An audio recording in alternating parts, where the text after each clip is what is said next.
وأصحابه وأتباعه أجمعين ليلا ونهارا في الطرفين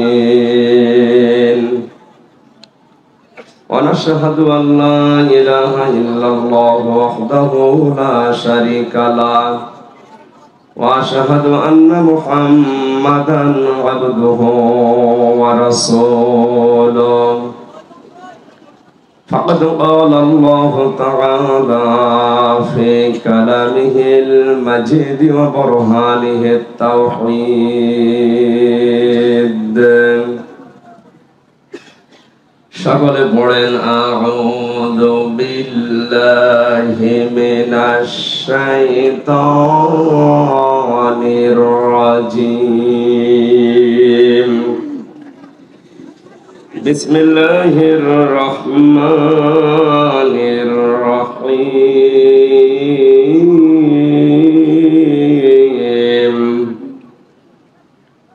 وإذ ابتلى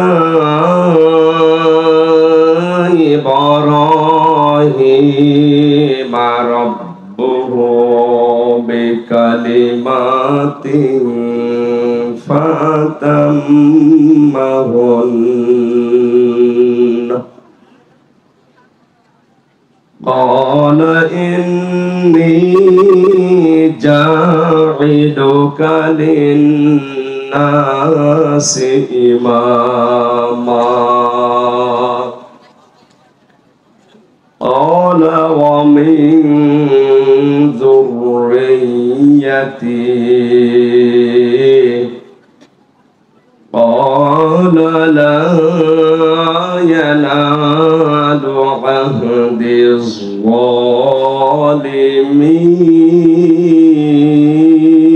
الظالمين وقال تعالى في آية أخرى إن الله اشترى من المؤمنين أنفسهم وأموالهم بأن لهم الجنة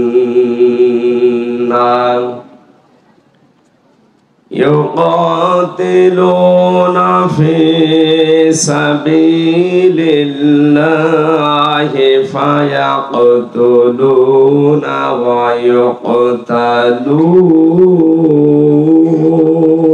ويقتلون وعدا عليه حقا في التوراة والإنجيل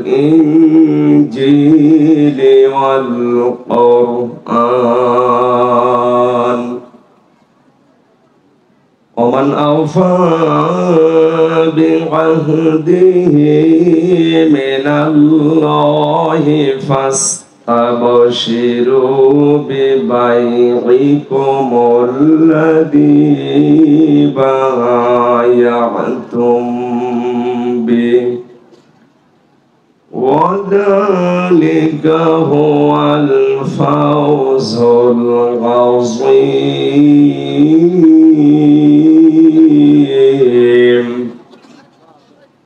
صدقت يا ربنا اللهم صل على কথা বলা যাবে না কথা বন্ধ করেন ওয়ালালি সাইয়্যিদিনা আমার একটা স্বপ্ন পূরণ করো ওগো দয়াময় তোমার পথে চলতে গিয়ে মরণ যেন হয় আমার তোমার কথা বলতে গিয়ে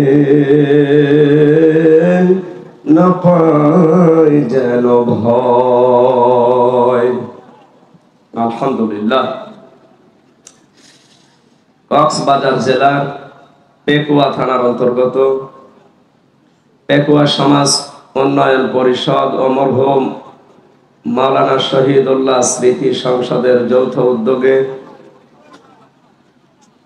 প্রথম ইসালে সওয়াব মাহফিল, সপ্তম বাৎসরিক ঐতিহাসিক তাফসিরুল কোরআন মাহফিলের স্বনামধন্য সভাপতি জনাব মাওলানা এইচ.এম. বদিউল আলম। এ মাহফিলে যারা এতক্ষণ পর্যন্ত আলোচনা রাখলেন, বাংলাদেশের পতিতযশা আলেমে দ্বীন আল্লামা ডক্টর এনায়েতুল্লাহ আব্বাসী ওয়া সিদ্দিকী, আল্লামা কামরুল ইসলাম সাইদ আনসারী, অধ্যাপক ডক্টর মাওলানা হাবিবুর রহমান, মাওলানা আব্দুল হাই মোহাম্মদ সাইফুল্লাহ, মাওলানা এম হাসিবুর রহমান, মাওলানা মাহমুদুল হাসান, শায়েখ মাওলানা আহমদুল্লাহ, আতালাল্লাহু উমরাহু ওয়া বারাকাল্লাহু ফি হায়াতি। সকলে বলেন আমিন। এই মাহফিলটা যার মাধ্যমে এসেছি, আপনাদের এলাকার কৃতি সন্তান, বিশিষ্ট ইসলামী চিন্তাবিদ, শ্রদ্ধাভাজন ভাই জনাব নিয়ামতুল্লাহ নিজামী, প্রতিষ্ঠাতা অত্র প্রতিষ্ঠান, মঞ্চে বসা ওলামায়ে কেরাম, সামনে বসা মুসলমান ভাইরা, পর্দার আড়ালের সম্মানিতা মা এবং বোনেরা, প্রশাসনের ভাইরা, প্রাণপ্রিয় কক্সবাজারবাসী, দল মত নির্বিশেষে কোরআনের অনুষ্ঠানে যারা আমরা ইবাদত মনে করি এসেছি, খুশি হয়ে বলছি আলহামদুলিল্লাহ। আমার নামটাই মনে হয় ডেঞ্জার না? এই নাম শুনলেই মানুষ ভয় পায়। মনে মনে ভাবছে যে নাম পাল্টিয়ে নরম কোন নাম দেব কিনা।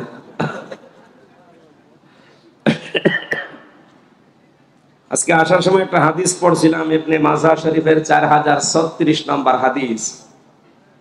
আল্লাহর নবী জানিয়েছেন, এ পৃথিবীতে ধোঁকার সময় আসবে। কিসের সময়? হাদিসটা শোনার পরে আপনি দেখবেন তো এখন ওই সময় এসেছে কিনা। খারাপ মানুষকে ভালো মানুষ বলতে বাধ্য করা হবে, এটা জোরে বলার দরকার নেই। ভালো মানুষগুলোকে খারাপ বানানোর চেষ্টা করা হবে সর্বাত্মক ভাবে। আমানতের খেয়ানত হবে, বিশেষ করে রাষ্ট্রীয় সম্পদ লুটপাটের মহা উৎসব চলবে। 4 নম্বরে ভালো মানুষকে লুটপাটকারী বানানো হবে। সুবহানাল্লাহ বলবেন না নাউজুবিল্লাহ? হাদিসে যে 4টা পয়েন্ট বললাম, আমার মনে হয় 1500 বছর আগে নবীজি যা বলেছিলেন, এখন অক্ষরে অক্ষরে বাংলাদেশের সাথে খাপের খাপ, মমতাজের বাপ মিলে গেছে। কঠিন কঠিন পরিস্থিতি এখন চলছে, যেটা হাতে আগুন রাখার চাইতে ঈমান রাখা বড় কঠিন। এই অবস্থায় কোরআনে কারিমের এই মহতী অনুষ্ঠানে যে আল্লাহ আমাদেরকে নিয়ে আসলেন সুস্থ অবস্থায়, খুশি হয়ে বলছি আলহামদুলিল্লাহ। লা তুহসা আজাইবুহু ওয়া লা তুবলা গরাইবুহু ফীহি মাসাবিহুল হুদা ওয়া মানারিল হিকমা আও কামা ক্বালা আলাইহিস সালাতু ওয়াস সালাম। নবীজি বলেন, কোরআন নাযিল করার ধারাবাহিকতায় আল্লাহ এমন এমন জিনিস দিয়েছেন, এর আশ্চর্য গণনা করে কোনোদিন মানুষ শেষ করতে পারবে না। হাসায়া শব্দের শাব্দিক অর্থ গণনা করা। দিন যত যাবে কোরআনের আশ্চর্যকারিতা তত বৃদ্ধি পাবে। আজকে এই যে লক্ষ জনতার ঢল, এইটাও কোরআনের একটা আশ্চর্য ম্যাজিক। কথা বলেন, এটা একটা কোরআনের মুজিজা নয়? এত বাধা দেওয়ার পরেও যদি মানুষকে এভাবে একত্রিত হতে কোরআনের ময়দানে বাধা দেওয়া না যায়, আমার মনে হয় রাম বাম নাস্তিক মোরতাদ যারা এই দেশে কয়েকটা আছে, তাদেরকে এই মুহূর্তে বিশ্বাস করা দরকার, কোরআন এদেশ থেকে বিদায় করা যাবে না। আলা তুবলা গরাইবুহু, এ কোনোদিন পুরাতন হবে না। দিন যত যাচ্ছে কোরআন পুরাতন হচ্ছে না নতুন হচ্ছে? যার অন্তর যত পরিষ্কার, কোরআনে কারীম তার কাছে তত বেশি ভালো লাগে। আল্লাহ রাব্বুল আলামিন বলেন ইন্নামাল মুমিনুনা আল্লাযীনা ইযা যুকিরাল্লাহু ওয়াজিলাত কুলুবুহুম ওয়া ইযা তুলিয়াত আলাইহিম আয়াতুহু যাদাতুহুম ঈমানা ওয়া আলা রাব্বিহিম ইয়াতাওয়াক্কালুন।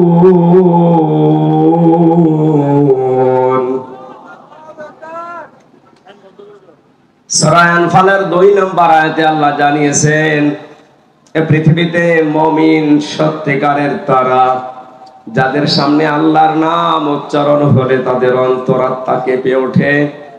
কোরআনে কারিমের আয়াত দিয়ে যখন তাদেরকে বোঝানো হয় তাদের ঈমান যা আছে ওইটা আরো বেড়ে যায়।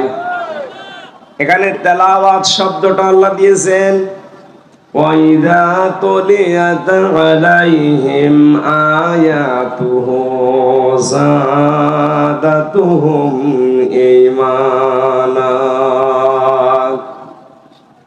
সারাদিন গরুকে আমরা দেখি এরা লতা পাতা ঘাস খড় কোটা এগুলো খায়, রাতের বেলা দাঁড়িয়ে অথবা বসে জাগর কাটে যেটা, এইটার নাম আরবিতে তেলাওয়াত। আমরা এখান থেকে যতটুকু সেই সকাল 10টা থেকে রাত 10টা পর্যন্ত শুনছি, কালকে সকাল থেকে আমরা জাগর কাটা তেলাওয়াত করা আরম্ভ করব ইনশাআল্লাহ। কোরআন শোনার পরে আমাদেরকে বাড়ি যাওয়ার আগে আল্লাহ বলেন তাদের সিদ্ধান্তটা এমন হয়ে যায় ওয়া আলা রাব্বিহিম ইয়াতাওয়াক্কালুন। তারা এই সিদ্ধান্ত নিয়ে পেকুয়ার এই দিগন্ত ফাউন্ডেশন থেকে বিদায় নেওয়ার সময় এই মনে করে যায় যত কিছু ঝড় ঝাপটা আসুক আমরা ভরসা করব আল্লাহর উপরে।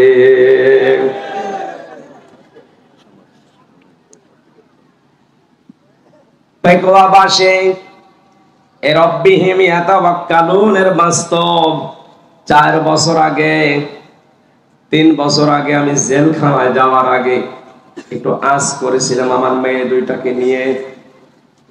ওই সময় বড়টার বয়স ছিল 6 বছর, ছোটটা ছিল 1 বছর। আমি দেখেছি বড়টাকে কোলে নিয়ে উপরে তুললে কানাকাটি করে, আর ছোটটাকে কোলে নিয়ে উপরে তুললে যত উপরে ছুঁড়ে মারি তত হাসে। ওই সময় বুঝেছিলাম যে বড়টা উপরে তুললে হাসে, ছোটটা উপরে তুললে হাসে, বড়টা তুললে কাঁদে কেন? বড় মেয়েটার এই ভরসা ছিল না আমার উপরে যে আমি একটু ভারী হয়ে গেছি, আমার ওজন হয়ে গেছে, বাবা যদি উপরে ছুঁড়ে মারে নিচে যদি ধরতে না পারে আমার ব্যথা লাগবে।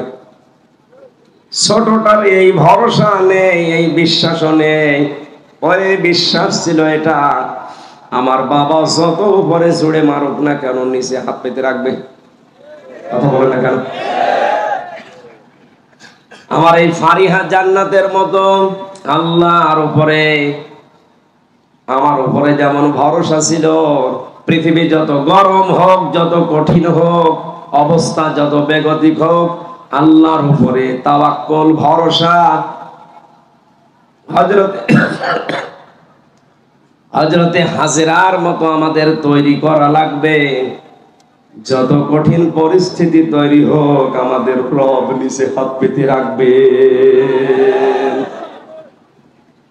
রেখো না মনেতে ভয় বান্দা খোদার, দূর হয়ে যাবে বাধা সব। তোমার আমার এক মালিক আছেন, আছেন আমাদের রব, আছেন আমাদের রব। জোরে বলেন ইনশাআল্লাহ। মুসলমান ভাইরা, সুতরাং কোরআনে কারীম আমরা যারা শুনতে এসেছি, কিয়ামত পর্যন্ত যত আবিষ্কার দুনিয়াতে হবে সবচাইতে বড় আবিষ্কার কোরআনে কারীম। আল্লাহ রাব্বুল আলামিন কথা দিয়ে জানিয়েছেন, যার অন্তর যত পরিষ্কার হবে কোরআনে কারীম তার কাছে পুরাতন না নতুন মনে হবে। জেলখানায় থাকতে আমি সবচেয়ে বেশি যেটা করেছিলাম কোরআনে কারীমের তেলাওয়াতটা বুঝে এবং না বুঝে। বের হওয়ার পর থেকে কয়েকদিনে আমি ওইভাবে আর সময় দিতে পারিনি কোরআনের পেছনে। ওখানে থাকাকালীন মনে হচ্ছিল 170 বারের উপরে আমার এই 3 বছরে কোরআনে কারীম খতম হয়েছে, শুধু বাইরে আর নামাজে দিয়ে। এখন পড়তে গেলে মনে হচ্ছে আমি নতুন নাজিল করা কিতাব পড়ছি। এই আশ্চর্য কোরআন যিনি আমাদেরকে দিয়ে এত বড় বিশাল দয়া দেখিয়েছেন, কুল বিফাদলিল্লাহি ওয়া বিরহমাতিহি ফাবিযালিকা ফালিয়াফরাহু হুয়া খায়রুম মিম্মা ইয়াজমাউন। সূরা ইউনূসের 58 নম্বর আয়াতে 11 পারা 14 নম্বর পৃষ্ঠা 7 নম্বর লাইনে এটা এসেছে। আল্লাহ তাআলা বলেন, নবী আপনি বলুন, তামাম দুনিয়া যা পেয়ে আনন্দ করে খুশি হয় ওগুলো সব অস্থায়ী, একটাও স্থায়ী না।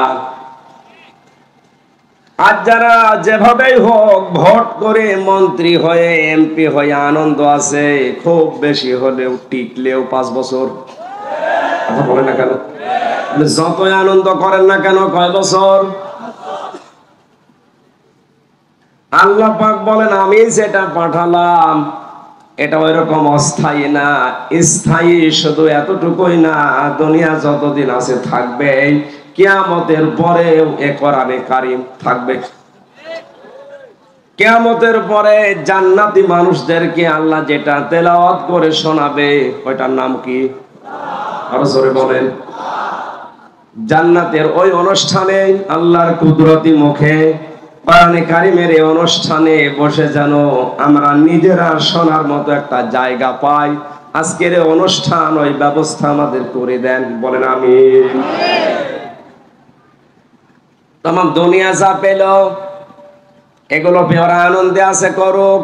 হে নবী আপনার উম্মতদেরকে বলবেন তারা যেন আনন্দ করে কোরআন পেয়ে। কি পেয়ে? কারণ তামাম দুনিয়ার চাইতে আমি আল্লাহর কাছে কোরআনে কারীম শ্রেষ্ঠ সম্পদ। জোরে বলেন আল্লাহু আকবার। এত বড় বিশাল সম্পদ আল্লাহর ভাষায়, এটা যদি কেউ প্রচার করতে চায়, উপস্থাপন করতে চায় মানুষের কাছে, আল্লাহ রাব্বুল আলামিন ধরন দিয়েছেন কি করে প্রচার করবেন। কোরআন জানাচ্ছেন, কিতাবুন উনজিলা ইলাইকা ফালা ইয়াকুন ফি সাদরিকা হারাজুম মিনহু লিতুনদিরা বিহি ওয়া যিকরা লিল মুমিনিন। আল্লাহ পাক বলেন, এই যে কিতাব আপনাকে দিয়েছি এটা মানুষদেরকে যখন সতর্ক করবেন, আপনার মনের ভেতরে যেন কোনো ভয়, ভীতি, সংশয়, সন্দেহ এগুলো কাজ না করে। হারাজন শব্দের অর্থ আমরা পেয়েছি তাফসিরে 2টা। 1 নম্বরে কোরআন প্রচার করতে গেলে হয়তো মনের ভেতরে ভয় আসতে পারে যে অনেকেই না বুঝে বিরোধিতা করবে। এই মানুষ আছে না নেই? আছে, এদেশে এখন বেশি। প্রশাসনের কান ভারী করে আমার নাম দিয়ে যারা, আর ওনারাও ভুল বোঝে। ওরা কোরআনে কারীমের উপস্থাপন সঠিকভাবে না বুঝে ভুল বোঝে। কথা বলে না কেন? 2 নম্বরে আবহমান কাল থেকে হয়তো অনেক নিয়ম নীতি এদেশে চলে আসছে যেগুলো ইসলাম মনে করে মানুষ পালন করে। আসতে বলে, বিশেষ করে চট্টগ্রাম বিভাগে বেশি। আবহমান কাল থেকে এমন এমন নীতি চলে আসছে ইসলামের নামে, ওটা ইসলাম না, মানুষ বানিয়েছে ইসলামের নাম দিয়ে। আমি ডক্টর আব্দুল্লাহ জাহাঙ্গীর স্যারের হাদিসের নামে জালিয়াতিতে যতগুলো হাদিস আমার চোখে পড়েছে ধরার মতো উল্লেখযোগ্য সব এই বিভাগের সাথে মেলে। আর বরিশালের সাথে। জোরে বলেন সুবহানাল্লাহ না নাউজুবিল্লাহ। উনি ওখানে অনেক হাদিস দিয়েছেন, যেটা হাদিস না, হাদিসের নামে জালিয়াতি করে ঢুকিয়েছে। কিছু কিছু মানুষ দেখে বিভিন্ন অনুষ্ঠানে গেলে এশকের ঠেলায় লাফায়। কোথায় পেয়েছেন বলেন তো? এই যে চাঁদপুর জেলা চট্টগ্রাম বিভাগে না, এক কথা বলেন এখানে, ব্রাহ্মণবাড়িয়া জেলা কোন বিভাগে? এই সমস্ত জেলাতে বিভিন্ন অনুষ্ঠানে হাজারো মানুষ শুনি পীর সাহেবও লাফায়, মরিদও লাফায়। শুধু লাফিয়ে শেষ করে না, বাঁশ বয়ে ওঠে, গাছ বয়ে ওঠে, এমনকি পীর সাহেবের গলা পর্যন্ত ধরে ঝোলাঝুলি করছে। 18 সালে একবার গিয়েছিলাম চাঁপাইনবাবগঞ্জের সোনা মসজিদ মাহফিলে, যে বসে আছে এক ঘরে, শুনলাম আমার আগে যিনি উঠেছে ওনার বয়ানে এত এশক, এত তেজ, এক মুরিদ জিকির করতে করতে গাছে উঠে বসে আছে। আমার এসে কমিটির লোকজন বলছে হুজুর ঘটনা ঘটে গেছে। জিজ্ঞাসা করলাম গাছে কেন? সে এশকের ঠেলায় উঠেছে। জিকিরের এত তেজ আপনার যে আপনি গাছে উঠে বসে আছেন। পাশেই কিন্তু ছিল ওই যে কাঁটাওয়ালা মান্দার গাছ, ওইটাই ওঠে না। যাতে মাতাল হলো তাহলে ঠিক আছে। সুতরাং আমি এই কোরআনের মঞ্চ থেকে, যেহেতু এটা মিডিয়া এসেছে, রেকর্ড হচ্ছে, কালকে সারা দুনিয়া ছড়াবে, ইসলামের নাম নিয়ে এগুলো যারা করছেন কোনো ভিত্তি নেই, সব ওদের দরবার ঠিকানোর বানানো পদ্ধতি। আপনার বয়ান কি রসুলের বয়ানের চাইতেও বেশি তাসির ছিল?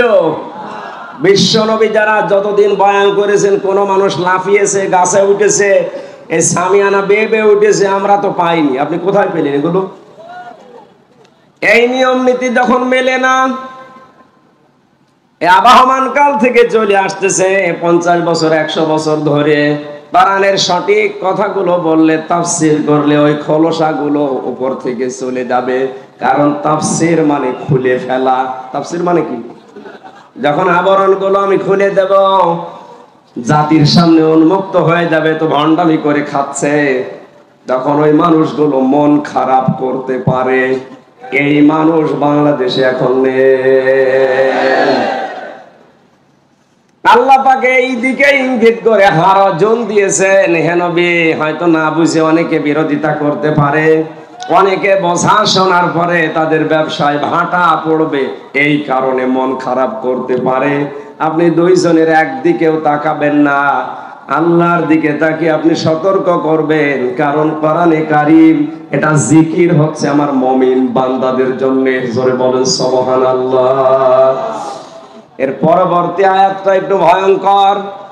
আমি একা না, যত মানুষ এখানে আছে, মিডিয়ার মাধ্যমে যত জায়গায় যাবে, সবাইকে আমি এই আয়াতটা শোনাচ্ছি।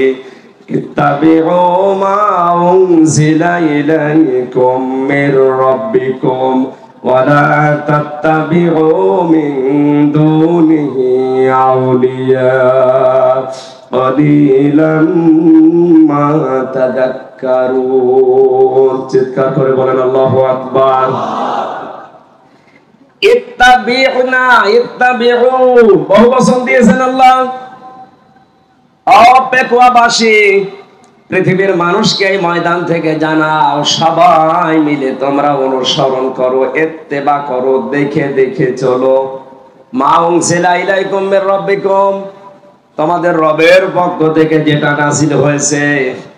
কক্সবাজার বাসীকে বলতে চাই, আমাদের রবের পক্ষ থেকে যেটা নাযিল হয়েছে তার নাম কি?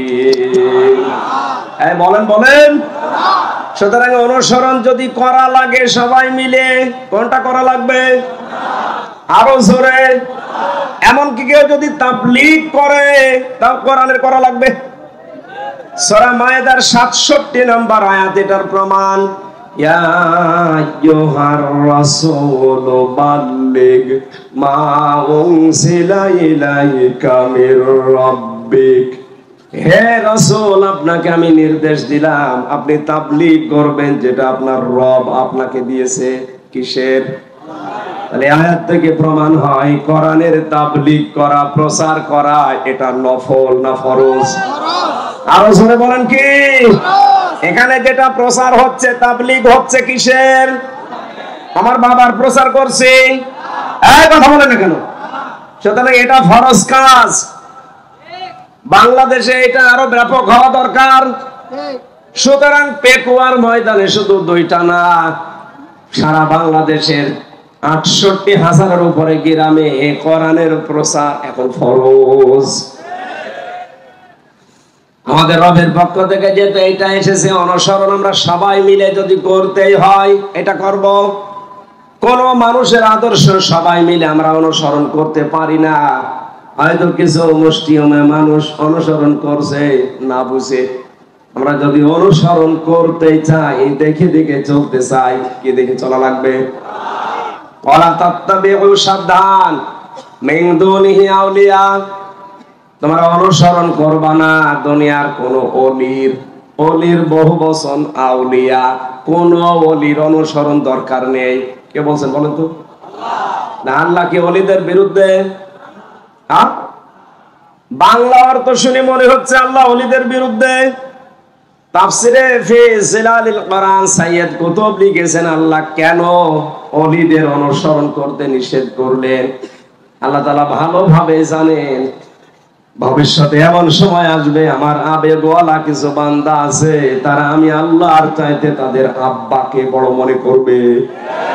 এটা বাংলাদেশে এখন ১০০%। আপনি আবার অন্যদিকে নিয়েছেন।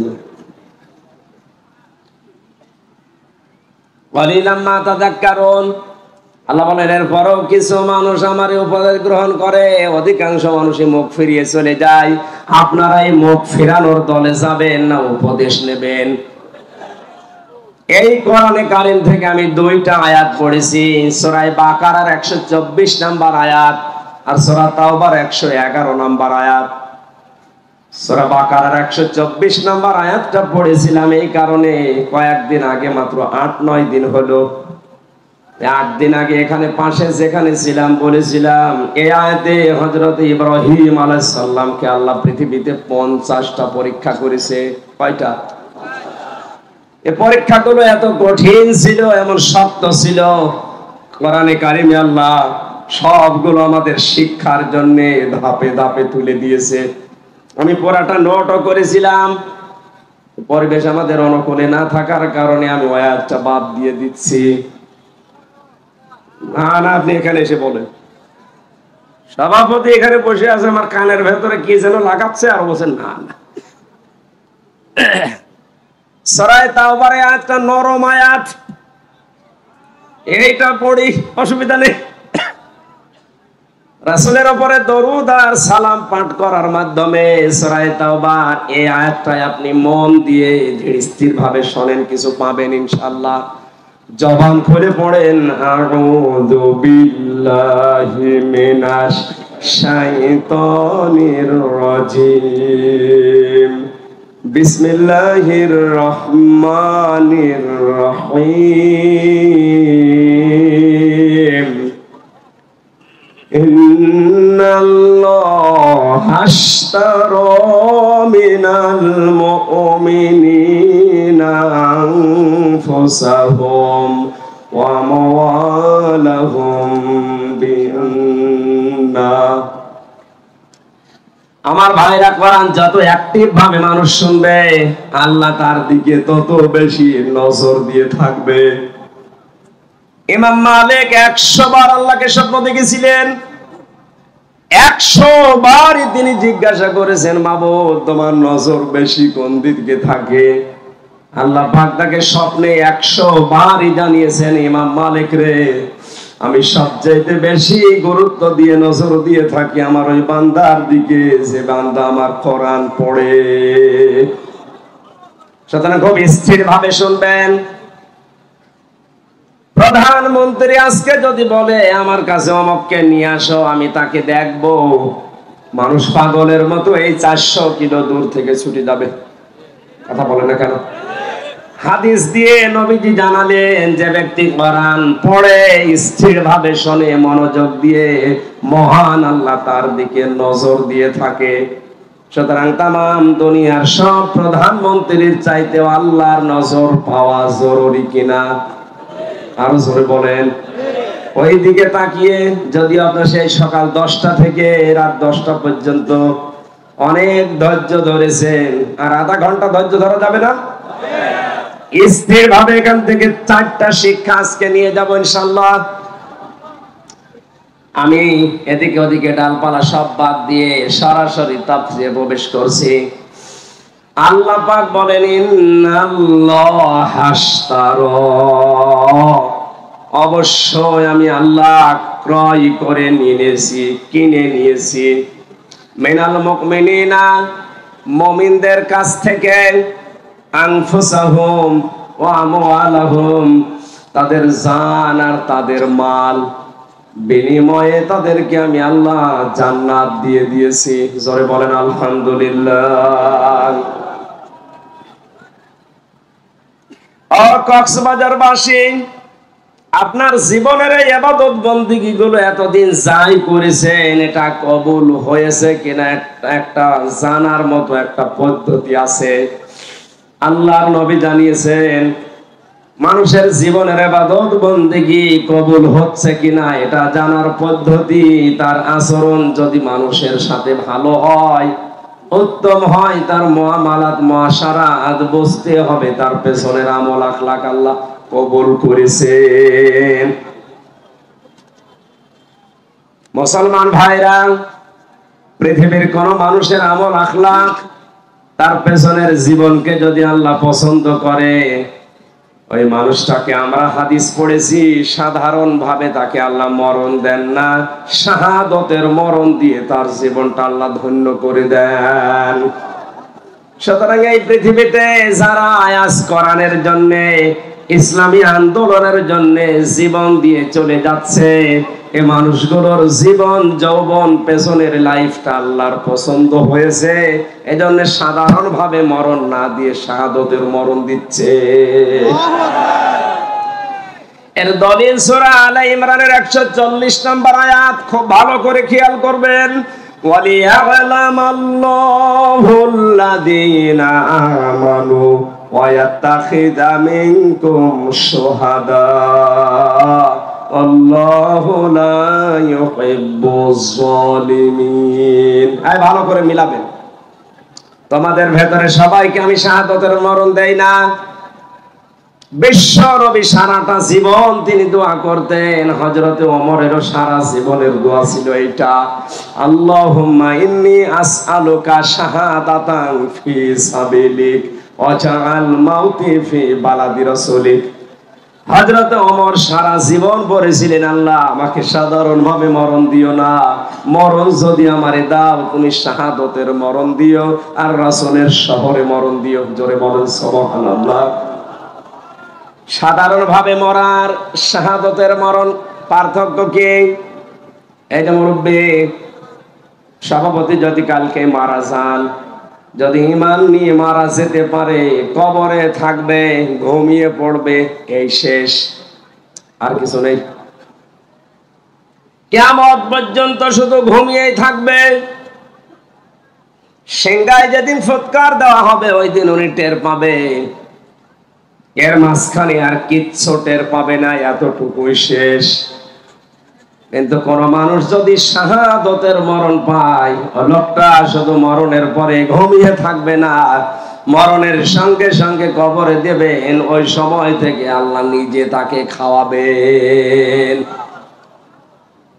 আলা তাহসাবান্নাল্লাযীনা কুতিলু ফি সাবিলিল্লাহি আমওয়াতা বাল আহইয়াউন ইনদা রাব্বিহিম ইরযাকুন।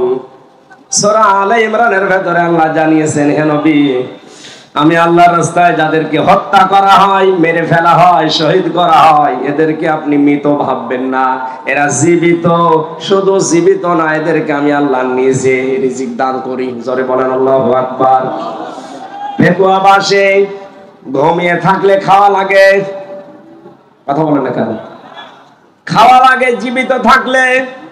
সুতরাং এই দেশে যাদেরকে গুম করা হচ্ছে, খুন করা হচ্ছে, ফাঁসি দেওয়া হচ্ছে অন্যায় ভাবে, মানুষগুলোকে যাদের শহীদ করা হয় পৃথিবীতে, এদের জীবন যৌবন পেছনের লাইফ আল্লাহ পছন্দ করেছে। নয়তো সাধারণভাবে মরণ দিয়ে ঘুমিয়ে রাখতো। যেহেতু আল্লাহ তাদের জীবন যৌবন পছন্দ করেছে, তাদের প্র্যাকটিক্যাল লাইফটা আল্লাহর ভালো লেগেছে, এজন্য ঈমান নিয়ে মরণের পাশাপাশি তাদেরকে আল্লাহ শাহাদাতের মরণ দিয়ে ধন্য করছে। নবীজির চাচা হযরতে হামজা রাদিয়াল্লাহু তাআলা আনহু ইন্তেকালের প্রায় 30 বছর পর তার কবরটা একবার মদিনায় ঢল হওয়ার কারণে ভেঙে গিয়েছিল। ওই সময় ছোটবেলায় তার সাথে যারা যুদ্ধে লিপ্ত হয়েছিল, এখন তারা বড় হয়ে গেছে। রক্ত অনুসন্ধান করতে করতে যে দেখে হযরতে হামজার যে সমস্ত জায়গায় কাফেররা তরবারি দিয়ে আঘাত করেছিল, ওই ক্ষত চিহ্ন দিয়ে ফেনকি দিয়ে রক্ত বের হচ্ছে। আমার প্রশ্ন হচ্ছে, মানুষ যদি খাবার খায় তাহলে রক্ত গোশত তৈরি হয়, কথা বলেন ঠিক কিনা? খাবার না খেলে তার রক্ত তৈরি হবে কি করে? এই আয়াত দ্বারা হযরতে হামজার জীবনী দ্বারা প্রমাণ হয় যে মানুষগুলো শাহাদাত বরণ করে, ওদেরকে আল্লাহ এমনিতে ঘুমিয়ে রাখে না, খাবার খাওয়ান। আমাদের জীবনের একমাত্র চাহিদা, তোমরা যেটা চাও আমাদেরকে মেরে ফেলতে, আমরাও মরতেই চাই, কুকুর শিয়ালের মতো না, আমরা মরতে চাই শাহাদাতের মরণ নিয়ে। আমরা মরণ চাই কিসের? আল্লাহ বলেন আমি কিনতে চাই সবার টানা মিনাল মুমিনিনা, মুমিনদের কাছ থেকে। আজ বাংলাদেশ মুনাফিকে ভরে গেছে, এজন্য বহু কিছু তৈরি করে দিচ্ছে, কবুল হচ্ছে না। আল্লাহ তাআলা দেননি যে ইন্নাল্লাহ হাশতারা মিনাল মুনাফিকিনা, আমি মুনাফিকদের থেকে কিনতে চাই না। এজন্য আমাদের আগে মুমিন হওয়া লাগবে। মুমিন না হয়ে মসজিদ বানিয়ে টাইলস লাগিয়ে দিলেও কবুল। আরো জোরে বলেন। আমার কথার ওজন কত আপনি টের পাচ্ছেন? আজ মুমিন না হয়ে আপনি মুনাফিক হয়ে মসজিদে টাইলস লাগিয়েছেন, মসজিদে ফ্যান লাগিয়েছেন, কার্পেট বিছিয়ে দিয়েছেন, 3 তলা মাদ্রাসা বানিয়ে দিয়েছেন। আল্লাহর কসম আল্লাহ কিনবে না, আল্লাহ কিনতে চাই শুধুমাত্র মুমিনেরটা।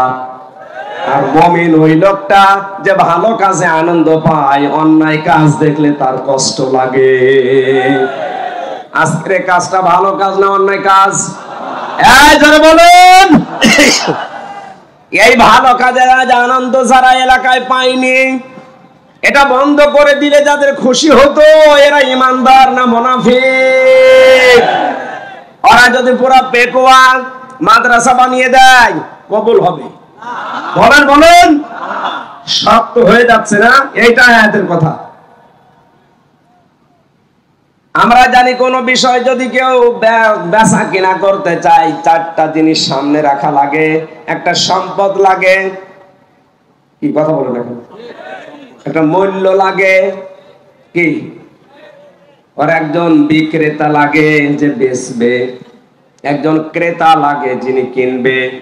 এবার আপনার মগজ আপনার মাথা এদিকে দেন, এখানে সরাসরি ক্রেতাকে, আরো জোরে, জোর হলো না?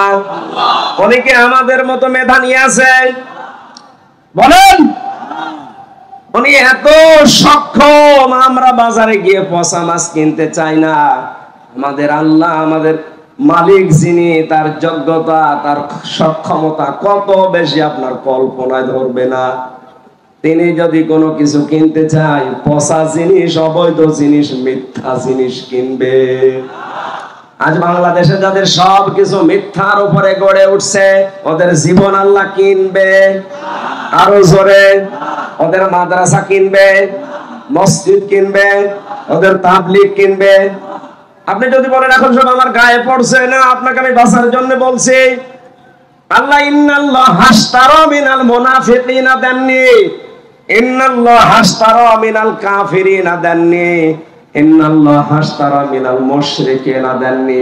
আল্লাহ দিয়েছেন ইন্নাল্লাহ হাশতারা মিনাল মুমিনিন।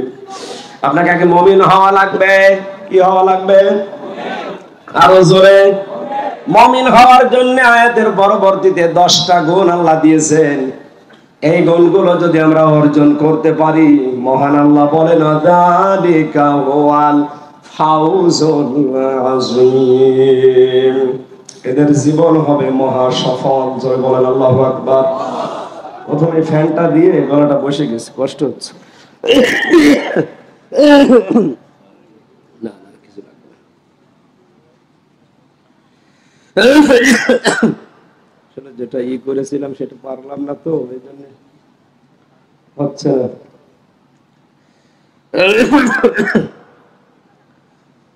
কোরআনে কারীম আমি যেই ধাঁচে বোঝাচ্ছি, আপনি কি বুঝতেছেন? তাহলে আমাদেরকে কিছু বিক্রি করতে হলে কি হওয়া লাগবে? আরো জোরে। মুনাফিক হলে, মুনাফিকের যে আচরণ গুলো আমরা জানি, তার 1 নাম্বার, কথা বললেই কাজ করলেই মিথ্যা কথা বলে, মিথ্যা কাজ করে। আজ তাদের জীবন যৌবন কথাবার্তা সব জাতির সাথে মিথ্যা। ওদের 6000 মসজিদ বানিয়ে দিল, কবুল হবে না? এবার কোন হুজুর নিয়ে আসবেন, নিয়ে আসেন।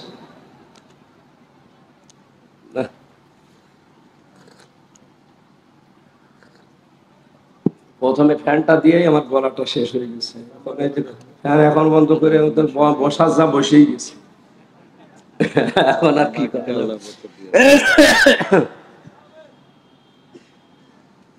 মুসলমান ভাইরা, আমি আপনাকে বলছি, মুসলমান ভাইরা আপনাকে বলছি, ইমানদার না হয়ে তামাম দুনিয়া মসজিদ বানালেও লাভ নেই। আপনি করছেন কার জন্য? বলেন বলেন। উনি তো কিনতে চান না আপনারটা। কারণ মুনাফিক কথা বললে কি বলে? আমানত রাখলে। আরো জোরে। রাষ্ট্রের সম্পদ যারা আত্মসাৎ করে বেগম পাড়া বানিয়েছে, ওরা কিয়ামত পর্যন্ত বাংলাদেশে মসজিদ বানালেও কবুল হবে না। আমি জোর করে কবুল করাবো বাবারটা।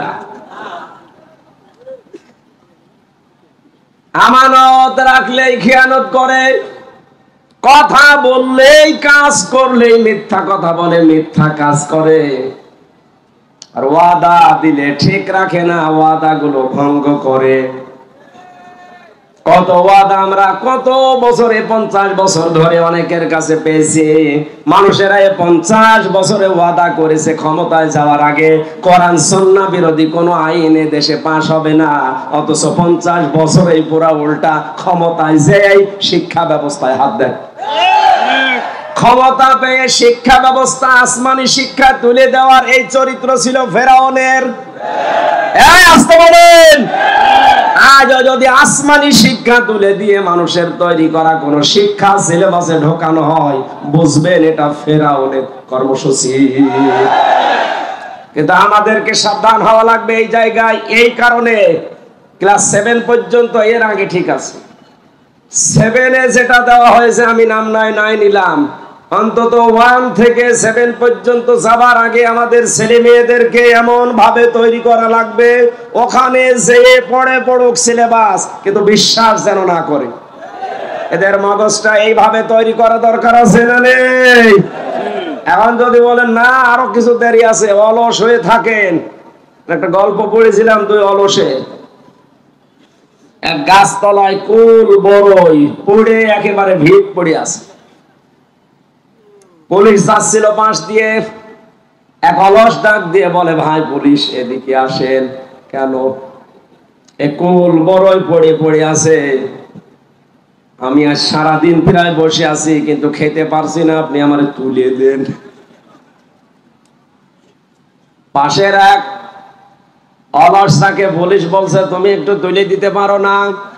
ওই অলস ডাক দিয়ে বলে, পুলিশ ভাই কি বলবো, কিছুক্ষণ আগে একটা কুকুর এসে আমার মুখ চাটছিল, ও দেখেছে তাও নাড়া দেয়নি, আর আমিও হাত দিয়ে নিষেধ করিনি। আমি হাসির খোরাকি দেওয়ার জন্য বলি নাই, বাস্তবতা এখন সামনে আমাদের এইটাই। এখনো যদি হাত না ছাড়া দেন, এখনো যদি আপনি একটু না করেন, কুকুর এসে মুখ চাটবে। কথা বলে না কেন? নাম ধরা লাগবে।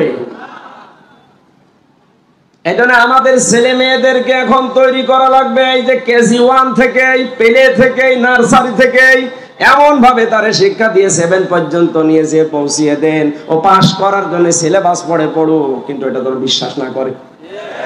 আমি আশা করি কথা ডিপলি না গেলেও বোঝাতে পেরেছি। আল্লাহ তুমি এদের তৌফিক দাও বোঝার, জোরে বলেন আমিন। আল্লাহ কিনতে চান প্রথমে মুমিনদেরটা কি কিনবেন? আনফুসাহুম, তাদের জান। কি কিনবেন? বলেন বলেন। জান মানে আমাদের এই জান নিয়ে আল্লাহ কি করবেন? মানুষের জান তার জীবনকে পবিত্র করার জন্য আমি 2টা ঔষধ পেয়েছি। 1 নম্বরে মানুষের জীবন পবিত্র করার জন্য শিরিক মুক্ত জীবন তৈরি করা লাগবে। দেখো ভেবে চিন্তে আমাদের জীবনে যেন শিরিক না আসে। শিরিক আবার 4 প্রকার: শিরিক বিল জাত, শিরিক বিল সিফাত, শিরিক বিল ইখতিয়ার, শিরিক বিল হুকুক। এই 4 প্রকার আবার ভাগ ভাগ করলে হয় 72 প্রকার। এই সূক্ষ্ম সূক্ষ্ম বিষয়গুলো আপনি কোরআন হাদিস পড়ে পড়ে মিলিয়ে বাস্তবে সেট করবেন, যে কোনো পরিস্থিতিতে এই শিরিক যেন জীবনে না আসে। ইন্নাল্লাহা লা ইয়াগফিরু আন ইউশরাকা বিহি ওয়া ইয়াগফিরু মা দুনা যালিকা লিমান ইয়াশা। আল্লাহ পাক বলেন, বান্দার সব অপরাধ মাফ করে দেব, কিন্তু শিরিকের গুনাহ মাফ করব না। এজন্য আমাদের জীবনকে পরিচ্ছন্ন পবিত্র করতে হলে কি মুক্ত হওয়া লাগবে? 2 নম্বরে আমরা যেন বেদাত না করি। এই 2টা বিষয় যদি আমাদের ভেতর থেকে দূর হয়ে যায়, শিরিক আর বেদাত, আল্লাহর কসম আমাদের জীবন হবে পবিত্র পরিচ্ছন্ন। ওই জীবন আল্লাহ কিনতে চান, সাধারণ ভাবে কিনবে না, শাহাদতের মরণ দিয়ে ধন্য করে কিয়ামত পর্যন্ত রিজিক দিতে থাকবে। 2 নম্বর, ওয়া আমওয়ালাহুম, তোমাদের মাল আল্লাহ কিনতে চান। মালের বহু বচন আমওয়াল আল্লাহ দিলেন এই কারণে, আমি তাফসিরে খাজেনের ভেতরে মাল শব্দের ব্যাখ্যা পেয়েছি 9 প্রকার। কয় প্রকার? আরো জোরে। এর 1 নম্বরে আছে নেককার নারীর নাম। এই দুনিয়াতে সবগুলো নবীজির দৃষ্টিতে সম্পদ। আর দুনিয়া কুল্লুহা মাতাউন ওয়া খায়রু মাতাউদ দুনিয়া ইমরাতুস সালিহা। পৃথিবীর সবকিছু সম্পদ, এর ভিতরে উত্তম শ্রেষ্ঠ সম্পদ হচ্ছে আল্লাহওয়ালা মেয়ে মানুষ। আল্লাহওয়ালা মেয়ে মানুষের গুণ আমি পেয়েছি আবার 4টা। কয়টা? হযরতে আসিয়া ছিলেন আল্লাহওয়ালা মেয়ে মানুষ। এই কথা বলেন না কেন? তার জীবনীতে দেখবেন সূরা তাহরিমের 11 নম্বর আয়াতটা আল্লাহ তার জন্য নাযিল করেছেন। এই দুনিয়াতে 2 জন নারীকে আল্লাহ 2টা আলাদা জিনিস দিয়েছিলেন। একজনকে জীবিত অবস্থায় সালাম দিয়েছেন, আমাদের নবীজির স্ত্রী খাদিজাতুল কুবরাকে। 2 নম্বরে জীবিত অবস্থায় জান্নাতের ঘর দেখিয়েছেন হযরতে আসিয়াকে। মা বোন যারা এসেছেন, মেয়েরা এসেছে, সম্মানিত মা বোনেরা, নেককার নারী হওয়ার জন্য অন্যতম গুণ হচ্ছে স্বামীর প্রতি আপনি যত কঠিন পরিস্থিতি হোক বরদোয়া দিতে পারবেন না। নবীজি বলেন, জাহান্নামের দিকে তাকিয়ে দেখলাম 2টা কারণে মেয়েরা জাহান্নামে বেশি যায়। 1 নম্বরে স্বামীর নাশকরিয়া করে, 2 নম্বরে ওরা কথায় কথায় শুধু বরদোয়া দেয়, মানুষকে লানত দেয়। হযরতে আসিয়াকে হাতের ভেতরে ব্রেক লাগিয়েছে, কপালের ভেতরে ব্রেক লাগিয়েছে, শলাকা পায়ের ভেতরে ব্রেক লাগিয়ে ফেরাউন যখন তার মাথার উপরে গরম তেল ঢেলে দিচ্ছিল, আল্লাহ রাব্বুল আলামিন ফেরেশতা জিবরাইলকে বললেন, জান্নাতটা তুলে ধরো তার সামনে। দরাবাল্লাহু মাসালাল লিল্লাযিনা আমানু মারাতা ফিরআউন إذ قالت رب ابن لي عندك بيتا في الجنة ونجني من فرعون وعمله ونجني من القوم الظالمين الله أكبر। আল্লাহ ঈমানদারদের জন্য দৃষ্টান্ত দিলেন ফেরাউনের স্ত্রী আসিয়াকে। হযরতে আসিয়া ডাক দিয়ে বলে, রব্বুল আলামিন, এই কঠিন পরিস্থিতিতে তুমি আমার সামনে জান্নাত তুলে ধরেছো জীবিত অবস্থায়। আমি তোমার কাছে এই কঠিন পরিস্থিতিতে দোয়া করছি, তুমি আমাকে জান্নাতের ভেতরে একটা ঘর বানিয়ে দাও, যেখানে বসে বসে তোমাকে দেখা যায়। আপনি চিন্তা করেন, এত কঠিন পরিস্থিতি, হাতে পায়ে কপালে ব্রেক, মাথার উপরে গরম তেল ঢালা হচ্ছে। তিনি স্বামীর জন্য ওই মুহূর্তেও বরদোয়া দেননি। তিনি বলেছিলেন, ওনাজ্জিনি মিন ফিরআউনা, তুমি আমাকে ফেরাউনের কবল থেকে বাঁচাও, ওনাজ্জিনি মিনাল কওমিজ জালিমিন, এই জালেম সম্প্রদায় থেকে, ফেরাউন যাদেরকে দিয়ে আমার উপর অত্যাচার চালায় তাদের জুলুম থেকে তুমি আমাকে বাঁচাও, কিন্তু তুমি রাগ করে আমার স্বামী ফেরাউনের উপরে গজব দিও না। বাংলার মেয়েরা, এত কঠিন শাস্তি দেওয়ার পরেও যিনি স্বামীর উপরে বরদোয়া দেননি, তিনি বলেছিলেন, আল্লাহ তুমি আমাকে বাঁচাও, কিন্তু আমার স্বামীকে তুমি গজব দিয়ে ধ্বংস করো না। এ কি ভালো স্বামী? কথা বলেন। এ পৃথিবীতে ফেরাউনের মতো স্বামী কারো হয়েছে কিনা আমি জানি না, কিয়ামত পর্যন্ত মনে হয় হবেও না। এত বড় ভয়ঙ্কর স্বামী শাস্তি অবস্থায় যদি বরদোয়া না দেয়, আপনার একটা সাবান কম হলে আপনি বরদোয়া দেন, গালি দেন, আপনি মানুষ, আপনি আবার নেককার দাবি করছেন। দ্বিতীয় নম্বর, যাদের চরিত্র মহিলাদের জন্য আদর্শ বলা হয়েছে, 6 জন কথা আমি লিখেছিলাম এখানে, তার 6 নম্বরে হযরতে ফাতেমাতুজ জোহরা। ফাতেমাকে আল্লাহ 2টা কারণে জান্নাতের নেত্রী বানিয়েছেন। 1 নম্বরে তার সারাটা জীবনে তিনি পর্দা লঙ্ঘন করেননি। 2 নম্বরে তিনি যতদিন বেঁচে ছিলেন স্বামীর মনে দুঃখ দেননি। একবার একটু দুঃখ পেয়েছিল, সঙ্গে সঙ্গে তিনি পরিবর্তন করে নিয়েছেন নিজেকে। তার পেছনে কারণ ছিল, তার বাবা হযরতে মুহাম্মদ রাসূলুল্লাহ ডাক দিয়ে বললেন, মা ফাতেমা, তুমি আর যাই করো না কেন, আমার জামাই আলী যদি তোমার উপরে বৈধ কাজে নারাজ থাকে, আমি তোমার বাবা নবী হয়ে বলছি, তোমার জানাজায় আমি যাব না। আজ বাংলার বাবারা যদি মেয়েদেরকে এভাবে একটু শাসন করে দিত, হাজার হাজার পরিবার ভাঙ্গা থেকে বেঁচে যেত। বাবার আরো সাহায্য দেয়, কিছু হলে তুই চলে আসবি, তোর অন্য জায়গায় বিয়ে দেব। এক মেয়ে বিয়ে দিবা কয় জায়গায়? মালের যে 9টা ব্যাখ্যা আমার গলায়, বাস্তবতার দিকে তাকিয়ে আমি যেতে পারছি না। প্রথমে ফ্যানটা দিয়ে আমার অবস্থা খারাপ করে দিচ্ছে, এমনি সরে চলছে না। সেটা বন্ধ করতে বলবো, আমার মনে ছিল না। আমি মালগুলোর পুরা ব্যাখ্যা, মাল মানে কি উল্টা পাল্টা দিকে নিয়ে যাবেন না। মাল মানে সম্পদ, এটা আবার 9 প্রকার। প্রথমে 1 প্রকার মালের নাম নবীজি জানিয়েছেন, দুনিয়ার সবই মাল, সবই সম্পদ। উত্তম সম্পদ নেককার মহিলা। নেককার মহিলা কোনোদিন স্বামীকে বরদোয়া দেয় না। স্বামী যে কাজে খুশি থাকে, জায়েজ হলে ওই কাজে ওই মহিলা খুশি থাকে। স্বামীর সম্পদ এবং সন্তানকে ইসলামের পথে চালানোর জন্য চেষ্টা করে, আর স্বামীকে খুশি রাখার জন্য নিজের সর্বোচ্চ বিলিয়ে দেয়। আল্লাহ যেন মেয়েদেরকে ফাতেমার মতো হওয়ার তৌফিক দেন, আমিন। মা বোন যারা নামাজ পড়েন, শাড়ি পরে আপনার নামাজ অধিকাংশই হয় না। এখন একটা নতুন পোশাক বের হচ্ছে, কি যেন খিমার নাকি নাম, এইটা আপনার এই চুল থেকে শুরু করে পুরা বডি ঢেকে যায়।